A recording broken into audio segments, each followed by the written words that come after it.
Most important question की series का सवाल नंबर 22 ये लिया गया है विलयन चैप्टर के सेकंड पार्ट यानी कि जो विलयन के अणुसंघ गुणधर्म है वहां से वाष्प दाब आपेक्षिक अवनमन नामक टॉपिक से। ठीक है, क्या है सवाल, एक बार पहले सवाल पढ़ लेते हैं। तो राउल्ट का वाष्प दाब में आपेक्षिक अवनमन का नियम क्या है?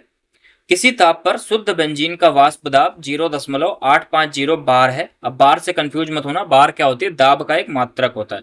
तो 0.850 बार है। यदि 0.5 ग्राम अवाष्पशील ठोस को 39 ग्राम बेंजीन में घोला गया है तो प्राप्त विलयन का वाष्प दाब 0.845 बार हो जाता है। तो ठोस का मोलर द्रव्यमान क्या होगा? मोलर द्रव्यमान या अणुभार या आणविक द्रव्यमान, ये तीनों ही चीजें एक ही हैं। कुछ भी लिखा हो तुम्हें क्या निकालना है? अणुभार निकालना है। ठीक है, अणुभार, मोलर द्रव्यमान या आणविक द्रव्यमान, सबका मतलब एक ही है, तुम्हें एक ही चीज निकालनी। तो देखो भाई, सबसे पहले हम बात करते हैं राउल्ट का वाष्प दाब में आपेक्षिक अवनमन का नियम। तो जो राउल्ट थे उन्होंने बोला कि जब हम किसी वाष्पशील पदार्थ में कोई अवाष्पशील पदार्थ मिला देते हैं। अब ये वाष्पशील अवाष्पशील क्या है? तो वाष्पशील, जैसे एग्जांपल के लिए अगर नमक और पानी का तुम घोल ले लो और उसको गर्म करो तो कौन सी चीज उड़ जाएगी? पानी पानी क्या होता है? उड़ जाता है। और जबकि नमक क्या होता है? उसी में रह जाता है। तो नमक कैसा हो गया? अवाष्पशील, मतलब कि जो भाप नहीं बन सकता, जो उड़ नहीं सकता। और वाष्पशील जल क्या हो गया? वाष्पशील हो गया, मतलब कि जो भाप बन सकते हैं, जो उड़ सकते हैं, उनको क्या बोलते हो? वाष्पशील। जो भाप में नहीं बदल सकते उनको क्या बोलते हो? अवाष्पशील। समझ गए होगे? तो राउल्ट के नियमानुसार यदि किसी वाष्पशील पदार्थ में कोई अवाष्पशील पदार्थ मिला दिया जाए तो विलयन के वाष्प दाब में कमी हो जाती है। उस कमी को बोलते हैं वाष्प दाब का अवनमन।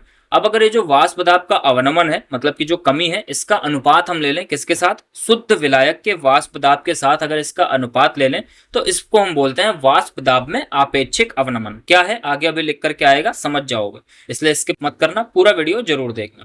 तो वाष्प दाब में राउल्ट ने क्या कहा कि वाष्प दाब में जो आपेक्षिक अवनमन होता है वो बराबर होता है जो हमने अवाष्पशील विलेय पदार्थ मिलाया है उसके मोल प्रभाज के बराबर होता है। देखो क्या है, लिख दिया है मैंने।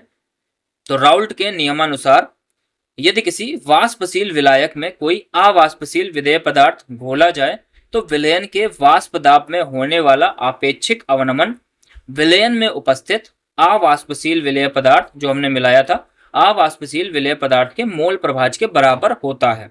ठीक है, यदि शुद्ध विलायक का वाष्प दाब कितना है माना हमने? P0, तथा विलयन का वाष्प दाब क्या है? P है। तो P0 minus P upon P0, इसको ही हम बोलते हैं क्या? वाष्प दाब में आपेक्षिक अवनमन। P0 minus P upon P0, ये क्या कहलाता है? वाष्प दाब में आपेक्षिक अवनमन। ठीक है, और बराबर होगा किसके? विलेय पदार्थ के मोल प्रभाज के बराबर होता है। ठीक है, विलेय पदार्थ के मोल प्रभाज के बराबर होता है। ये जो फार्मूला होता है ये निकल करके आता है। और ये कब होता है? जब हम कोई विलयन कैसा लेते हैं? बहुत ज्यादा तनु विलयन लेते हैं, बहुत ज्यादा पतला विलयन होता है, तब के लिए फार्मूला निकल करके आता है। और मैक्सिमम तुम्हारे सवाल इसी फार्मूले से लग जाएंगे। ठीक है, इसी फार्मूले से लग जाएंगे, तो याद रख लेना P0 minus P upon P0 बराबर W2M1 और बटे में क्या? W1M2। ठीक है, याद रहेगा। चलो अब देखो क्या क्या चीजें पहले दे रखी हैं। सबसे पहले हमें वो निकालना है, वो नोट करना है जो हमें दे रखा है। तो देखो, शुद्ध बेंजीन का वाष्प दाब, शुद्ध बेंजीन यानी कि शुद्ध विलायक का वाष्प दाब कितना? 0.850। तो ये क्या दे रखा है? P0 का मान, शुद्ध विलायक यानी P0 का मान। तो P0 का मान कितना है? 0.850। लिखते चलो साथ साथ में। तो दिया गया है, क्या लिखोगे? P0 का मान कितना? 0.850 बार। ठीक है, अब हम बात करते हैं दूसरा हमारा क्या दे रखा है? 0.5 ग्राम अवाष्पशील ठोस को 39 ग्राम बेंजीन में घोला है। तो ये क्या हो गई? W2 यानी कि विलेय पदार्थ की मात्रा, और ये क्या हो गया? W1 यानी कि विलायक की मात्रा। तो 0.5 ग्राम, ये W1 क्या हो गया? 0.5 ग्राम, और सॉरी W2 था, ये W2 यानी विलेय पदार्थ की मात्रा 0.5 ग्राम, और W1 कितना दे रखा है यानी विलायक की मात्रा 39 ग्राम।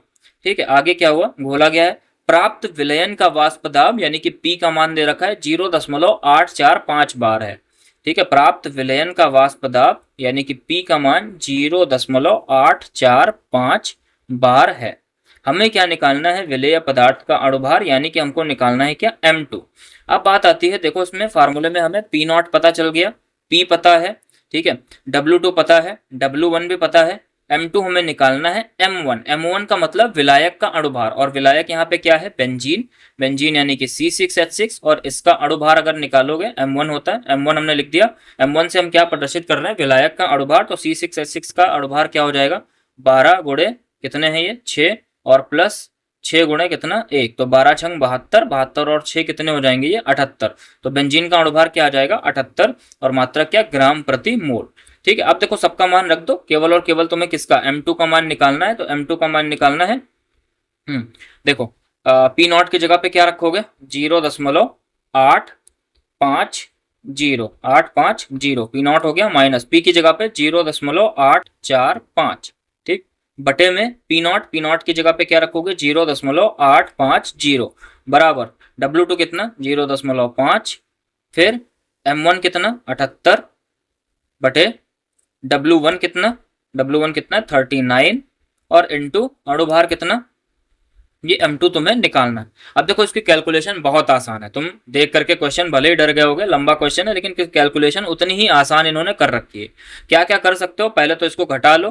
तो जब घटाओगे तो क्या आएगा, ऊपर घटाओगे देखो 850 है, और ये कितना 845, तो कितना बचेगा 5 बचेगा, और पॉइंट लगाओगे तो 0.005 ये बचेगा। ठीक है, नीचे कितना दे रखा है 0.850 बराबर 0.5 गुणे 78 बटे में 39 और गुणे में M2।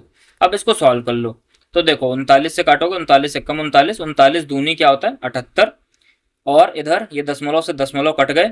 ठीक है, यहाँ पे क्या बचा 0.1 बच रहा है, और ऊपर 5, तो ये पॉइंट से हटा दो, तो यहाँ पे क्या लिख दोगे 10, पॉइंट हटाया तो 1 लिखा, और 1 दर्जे बाद दशमलव के बाद 1 संख्या थी तो 1 जीरो हमने बढ़ा दिया। ठीक है, अब देखो ये 5 से 5 कट जाएगा, क्या बचा यहाँ पे 1/850 बराबर ऊपर क्या है इधर 2, नीचे क्या बचा M2, और गुणे क्या बचा 10, इतना बचा। M2 का मान निकाल लोगे, M2 को इधर भेज दो, तो हो गया M2 बराबर 850 ऊपर चला गया 2 गुणे 850, और बटे में ये नीचे कितना बचा 10। अब 0 से 0 कट गया, M2 बराबर 85 को 2 से गुणा कर दो, 2 पंचे 10, 2 अट्ठे 16 और 1 17। तो यानी कि विलेय पदार्थ जो हमने मिलाया था उसका अणुभार कितना आ गया, मोलर द्रव्यमान कितना आ गया 170 ग्राम प्रति मोल। ठीक है, देखो इसकी कैलकुलेशन कितनी आसान है ना, बहुत आसान कैलकुलेशन थी। तो जब भी सवाल तुम्हें बहुत बड़ा देखने को मिलेगा तो उसकी कैलकुलेशन बहुत आसान दे रखी होगी।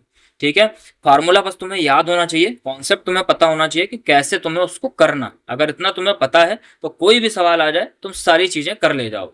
ठीक है, सवाल जो होते हैं ये बार बार रिपीट होते हैं, फार्मूला हर बार रिपीट होता है। मतलब जैसे इसमें क्या निकालना था M2 निकालना था, हो सकता है किसी में तुम्हें क्या निकालना हो W1 निकालना हो, M2 दिया हो W1 निकालना हो सकता है किसी अगले सवाल में तुम्हें W2 निकालना हो। तो ये चीजें जो होती हैं वेरी करती हैं, मतलब कुछ मिला करके बहुत सारी चीजें दे रखी होंगी, और एक चीज जो होगी उसमें से वो तुम्हें निकालनी होगी। तो अगर तुम्हें फार्मूला पता है तो तुम कर ले जाओगे, कॉन्सेप्ट अगर तुम्हें लगाना यानी कि फार्मूला लगाना तुम्हें आता है तो।